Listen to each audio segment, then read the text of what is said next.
And welcome to another Cardinals Nest on HBC Channel 25. Dean Beckman along with Sports Information Director Donny Nadeau. We are here to talk St. Mary's athletics exclusively here on HBC Channel 25. And Donny, this is a rare, quiet time for St. Mary's athletics. In just a little bit, we're going to take a look back at the past week or two in St. Mary's sports. And right now, we have baseball going on, but some of their games are getting weathered out, whether it be rain or snow or whatever might be taking place. Also, softball, they're on just a little bit of a lull as they wait for the conference season to begin next week. Tennis is in action.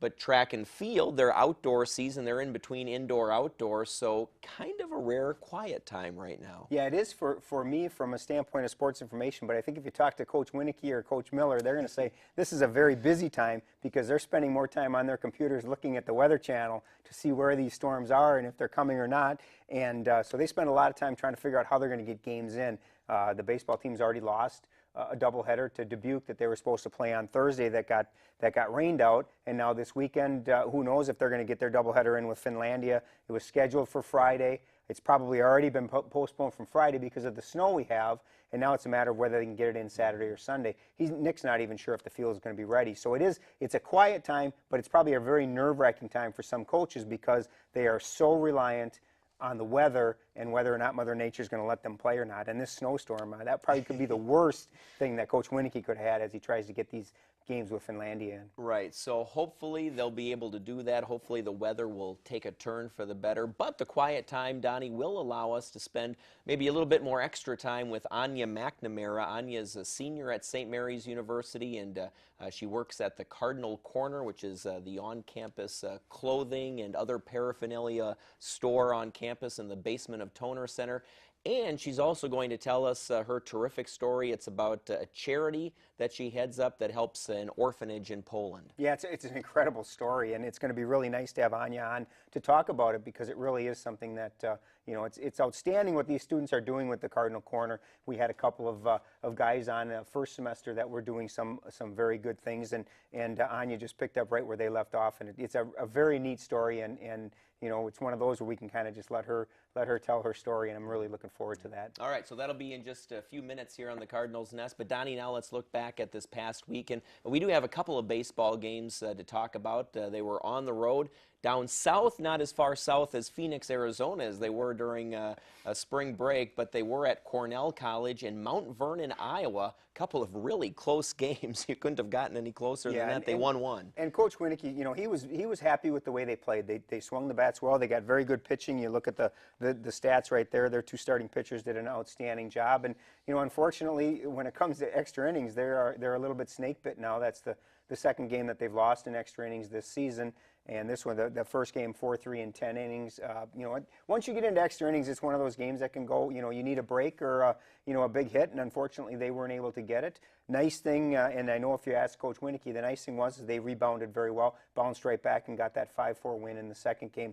The real highlight of that second game is the pitching of Gary Seifert. He scattered 6 hits, had allowed 3 earned runs, and picked up his first collegiate pitching win. And it's kind of funny. I mean, Gary's a senior and has been pitching all 4 years and has really been one of those hard luck pitchers who might leave a game in the 5th inning with the lead or pitch very well and maybe give up an unearned run, have to leave the game while he's trailing. And this is the first time that he picked up a pitching win, and it's a great honor no matter when it happens. And I'm very happy for Gary. It was an outstanding performance from him, and it was nice to see him get that first win. And then in the 7th inning, there you had Sam Levison come in and strike out 2 of the 4 batters he faced to get his first collegiate save. Also a senior, Sam came in a very important spot there, and I know if Gary, the hard luck loser, is probably very happy that Sam took care of business because Gary did leave that game with the lead. So we had a couple of collegiate firsts there, which was really nice to see from a pitching standpoint. Well, and even in the loss, the pitching was there. They just didn't generate quite enough offense, but both games it went well. Yeah, and you talk offense, and we mentioned Vince Lulick in the spring trip segment that we did, and he just picked up right where he left off. Vince comes into Saturday, Sunday, or Monday's game, or whenever they play Finlandia, with a 9-game hitting streak, and that's pretty solid for the beginning of a season to be hitting, to put together a 9-game streak, and Kurt Swanson's on a 7-game streak. So those two are hitting the ball very well. Kurt had 4 hits against Cornell, so he's just, he's picking up right where he left off in Phoenix. So he's kind of the offensive leader right now in terms of just about every category, but it's really nice to see Vince continue to do very well, and he continues to play well in the outfield, and it's really a neat story with him in that he's usually a third baseman, and one of their starting outfielders got hurt his shoulder, and Coach Winnicky asked him to go out to the outfield, a place he'd never played before, and he stepped right in and is doing a very good job out there. So obviously the switch in positions defensively has not affected him offensively, and I know that Coach Winnicky's very happy about that. Well, and then the other thing, you look at the line against Cornell from Kurt Swanson,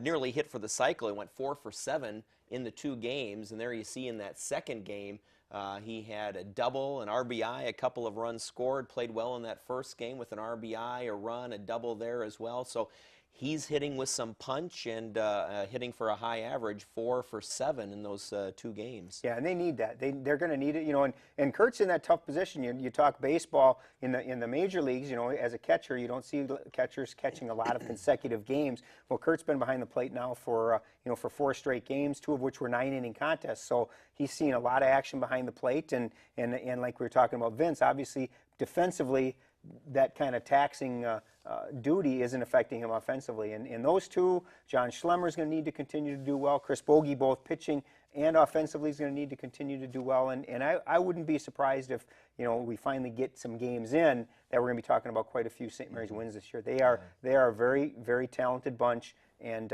hopefully we'll enjoy a very successful season, weather dependent. Right. They're a very young team as well. Let's talk softball, Donnie. They haven't played recently, haven't played this past week, but they do have a very big game, weather permitting, coming up on March 30th against St. Thomas.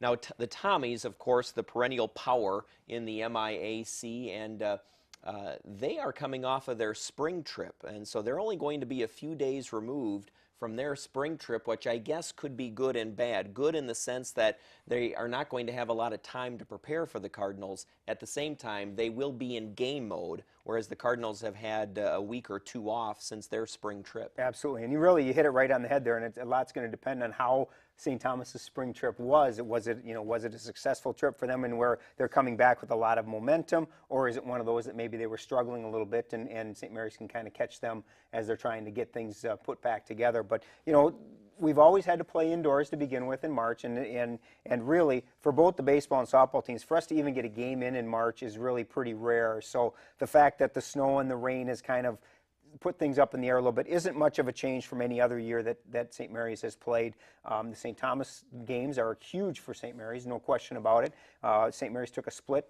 against St. Thomas last year, so they've proven that they can play with conference's best. This year's team, I firmly believe that this year's softball team is better than last year's. So I think that I wouldn't be surprised if in 2 weeks we're sitting here talking about the potential of a St. Mary's sweep of St. Thomas. I think that the Cardinals are that good, both pitching-wise. They have the pitching, they have the depth. Mallory Betzold's pitching very well, but she doesn't have to pitch both games, which was a problem last year because teams seemed to kind of figure out her pitching performance in that second game. They have Angie Bates and they have Kayla Peterson there to give her a little bit of relief. And then offensively, they're a very explosive team. Kelly Simons is playing very well. Paige Carter's phenomenal. We talked about that last week. Yeah. The power. She's got 3 home runs, 2 of which were grand slams. So there's a lot of offensive punch there. And, if they can continue to put it all together, for them to come off a 7-3 spring, it would have been very nice if they could have gone right into the St. Thomas doubleheader right away. We talked about that with St. Thomas coming off of their break. It would have been very nice for us, because of how well we're playing, to really go right into that. But, we get them at home. Hopefully the weather cooperates and we get that in next Wednesday, but it's one of those that you just don't know. So it is next Wednesday, supposed to warm up a little bit. Donnie, just a minute or so left in this segment. Let's talk tennis quick. Women's and men's tennis went up against, probably in both cases, the best team in the conference, that is Gustavus, and it was a 9-0 loss in both instances. Yeah, you say the best in the conference. We're not just talking this year or last year. We're talking for the last 15 years. Or 20 and they're years. very good. And, I talked to Coach Hallberg after the match, and one of the things he'll tell you is that, Gustavus is very, very good. But most of the matches that were played, singles and doubles, were very close. And it wasn't quite, as bad as it may seem as a 9-0 loss. I know that Coach Hallberg saw a lot of things that he liked from his athletes, and unfortunately, when you go up against Gustavus, you've got to be absolutely perfect, and you know, they weren't. You know, St. Mary's just wasn't that good, and Gustavus took it to them. They've got a very, very busy week coming up. They both play Bethel Wednesday and Thursday, men on Wednesday, women on Thursday, and then the men play lacrosse on Friday. They both play Concordia on Saturday, and then the women also play Winona State on Saturday. So they've got a lot of tennis this week, and we don't have to worry about any weather because it's all indoors at the Winona Tennis Center. So it's a very important week for them, just in the fact of getting back into playing mode. They've got Bethel as a conference match, and they've got Concordia as a conference match. So there's a couple of big matches coming up. Hopefully they can pick up a couple of wins and get their seasons kind of back on the right track. Yeah, I want to definitely try to get some conference wins there. Absolutely. As they keep moving on here in the spring. All right, thanks for watching. Coming up next here on the Cardinals Nest, stay tuned. We are going to talk about the Cardinal Corner, which is a store on the St. Mary's campus that sells St. Mary's clothing and other items. And part of the proceeds from the Cardinals Corner is going to a charity in Poland. We'll talk about that more with Ania McNamara next here on the Cardinals Nest on HBC. Wouldn't it be nice if there was a mobile phone company where you could actually get great customer service? Well, the wait is over. Full mobile phone service is now available at HBC. With plans starting as low as $40 a month on the nation's largest coverage map, HBC Mobile has a plan for everyone. Individual, family, data, they're all available. And they all come with the personal customer service you've come to expect from HBC. Stop in today at 58 Johnson Street, Winona, to see how you can get a free phone. HBC Mobile. Service you can trust. Hey, I'm Buddha, inviting you to join me for a brand new show here on HBC TV 25 called Real Attractions. We'll show you trailers from the latest movies to hit theaters and also what's being released on DVD that week. Plus, you have a chance to win free movies by registering at my.hbci.com/real-attractions. But you gotta watch to win. So check out Real Attractions here on HBC TV 25, hosted by yours truly, which is why we didn't call it Real Attractive.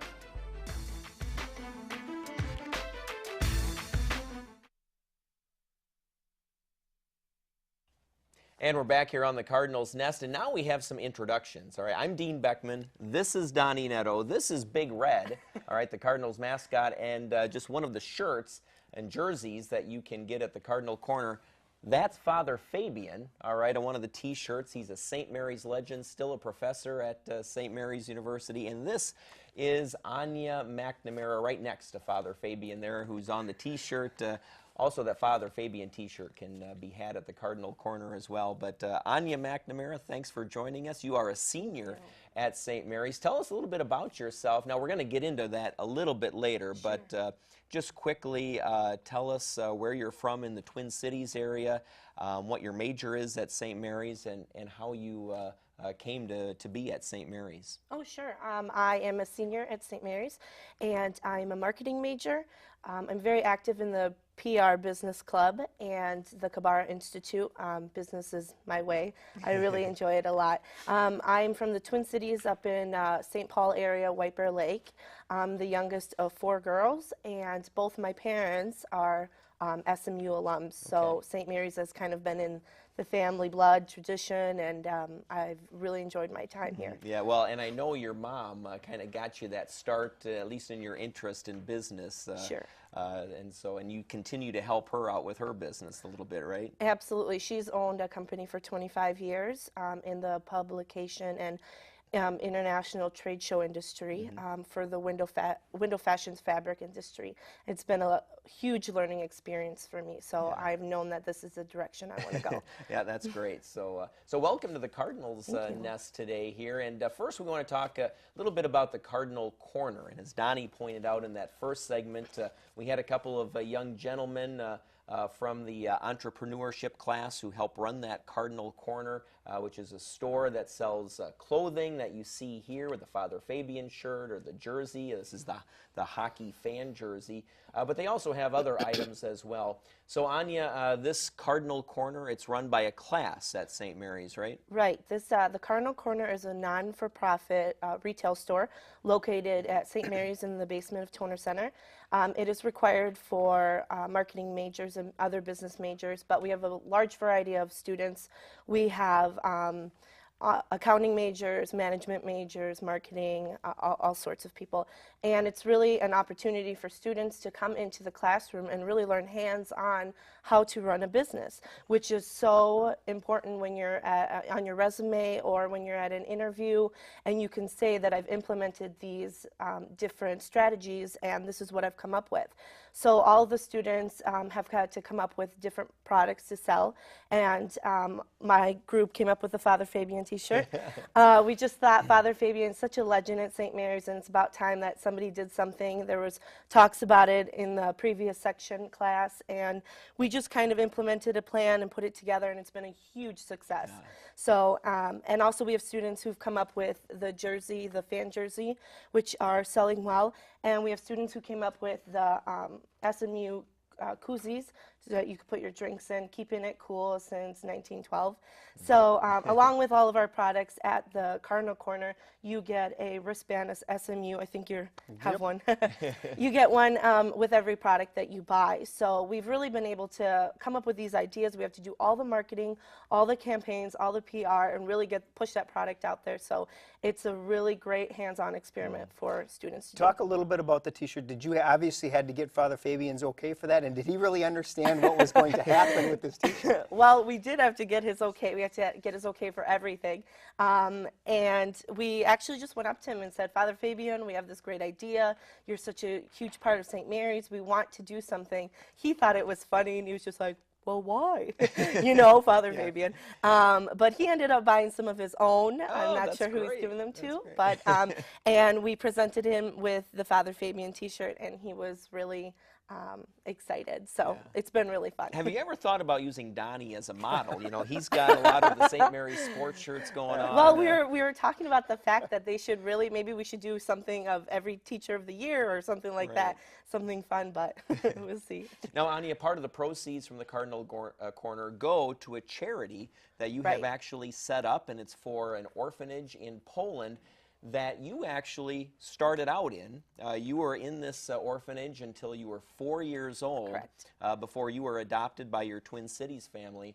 So tell us about your charity. Tell us about how part of the proceeds from the Cardinal Corner go to this charity. Sure. Well, all the proceeds and profits that we make off the Cardinal Corner go to a charity of the student's choice. And this year we voted, and I kind of just stood up and told my classmates about the charity that I've been putting together, and voted and chose this charity. We've given proceeds to the Taylor Richmond Benefit Dance and other organizations on campus. So basically, I started this charity 2 years ago, starting with Christmas gifts and sending it over to Poland. And outside of that, it's a very long story on how I got there that we might get into, but I decided that this was a great opportunity to send those charities, send that money to the orphanage again this year, based on things that I have done in the past, which was the Christmas drives. We sent over, in the last 2 years, we've sent over 200 gifts over to the orphanage, and it's something that I continue to work with. Right, and really over the past couple of years, you have raised thousands of dollars, almost upwards of around $10,000, right? Yeah, we've exceeded 10,000. We're over 11,000 right now, and every day it's just a learning process. I know I want to do an organization for orphans in Poland, and this is kind of this is laying the brick down and starting somewhere. You know, I was adopted with my 4 sisters from Poland in 1993. We'll be celebrating 18 years. Okay. And decided to return to Poland after my sophomore year when I was studying abroad. Upon arrival, which was a huge journey to get there, there was no way and no how really. My parents no longer had the address of where this orphanage was, and I didn't really know if it was still together. And we've got a picture on the screen here. Now that's you on the far right. Huh? Yeah, that's me. That's actually one of the very few photos my sisters and I have. This is the earliest age. We have no birth photos prior to that. Sure. So we spent 4 years at this orphanage together. We're very blessed that we were able to stay together.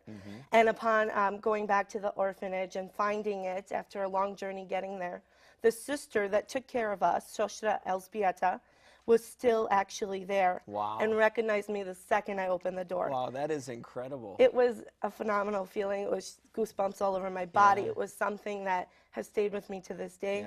because of her, I've been able to connect with other sisters that were at the orphanage and stay connected with them. Yeah. And then I decided when I came back to America that I had to do something for these kids. They're still living in decent rooms and yeah. conditions, but they're definitely nothing that every child should have. Right, right. Well, and Anya too, you know, when you came, now of course, when you went over there, as you said, you were studying abroad, and you were studying in Italy, and then so decided to go there after your time in Italy. So that was nice, and then you got to meet the nun that helped to raise you for some of those first 4 years. But when you came back, rather than just send money yourself, rather than just send gifts yourself, and maybe ask some friends or family members to do so, you actually started up a 501c3 charity, right? So why did you decide to kind of take that extra step and make it a longer lasting type of gift? Well, when I came back, I had these continuous dreams about the orphanage, as you can imagine. And I thought, why don't I use my skills that I've learned, that I've invested in with school, my marketing major, and put it into use? So I started researching nonprofit organizations, and I really, still to this day, am learning a lot and didn't know anything about it. And I just start chugging along paperwork and reading about it, educating myself. And I was like, I can do this. You know, you can do anything if you really put your mind to it. And I am so 100% driven by this, just the whole story, the fact that I went back, the fact that there's a huge need in Europe, in Poland, and all around the world to help children. So I just started chipping away at the paperwork, which is still a continuous job. But I founded the Hotel Move Children's Foundation, and really what I want to do is better and give education and hope for these children who really wouldn't have it if they're not adopted. They're not given the same opportunities that I was being adopted. So I always think, if I was still in Poland, how would my life be? How different would it be? Would I be in college? Would I be getting a degree? And the answer probably would be no. You know, it was coming out of the communists of Poland, and if my parents couldn't survive, I know I couldn't either. So I just know that there's an opportunity to help these children. There's a need, and it has to happen. So I just start chipping away, and I've been so fortunate to raise all this money to send them specialized Christmas gifts we've done the last 2 years. We've done the Hotel Move Children's fundraiser. And along with very close friends of mine, we've raised a lot of money last year, this past Christmas and the Christmas before. Close to 60 St. Mary's students got together, and we bought all these gifts for the kids, but they're individualized for each child. So if you're 18, the ages are 3 to 18. So we did all of those ages, and we did gifts that would be personalized for them. Each had the name of if it was a child or boy and the age. So when they opened it up at Christmas, it was a huge surprise for them. And we sent over 100 gifts this year.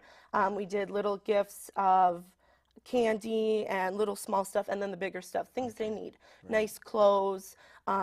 You know, the girls got purses, the boys got really nice gloves, something that's durable, but if they're out on their own, you know, these guys are 15, 16, they're able to take that into the next step of their life. Well, that's great. Now, Anya, if somebody would like to donate to your charity, how would they go about doing so? Well, definitely all the proceeds from the Cardinal Corner are going to be going to the charity, which is really exciting for them. They're thinking of buying new beds for the kids.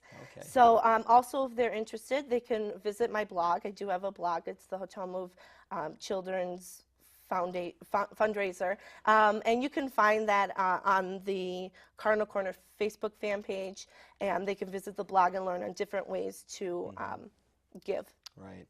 All right, Donny, any Well, last question? I mean, do you have any idea or any thoughts of going back again? You know, you said you went as a junior, so I mean, is any of that in the works? Or? Absolutely. My goal is to go back within the year and really just start some of the projects that need to be done, the specialized projects, the remodeling of different rooms and stuff like that. And really, with the foundation, it's putting the business minds together. I've asked, you know, a board to come together and really put ideas together that will help this long term. So we want short term with the gifts, but how can we really change the foundation of this orphanage and make it better long term? All right, Ania McNamara, thanks for coming on the show Thank today you. and talking about the Cardinal Corner Absolutely. story, but also your personal story as well. Thank you so much. I appreciate it. All right, stay tuned. Donnie and I will be back to wrap things up on the Cardinals Nest right after this here on HBC. Brace yourself. Good luck. Showtime is taking you over the edge. With shows to shake you up, movies to rock your soul, and heart-pounding sports, all in HD. Now is the time. It's time. Get Showtime. How could I not get it?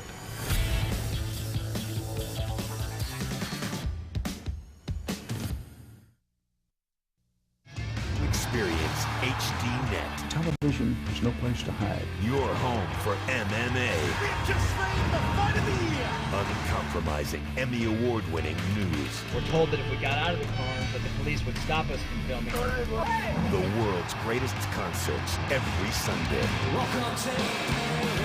And Guys Night In. I recommend this party. Best time of my life.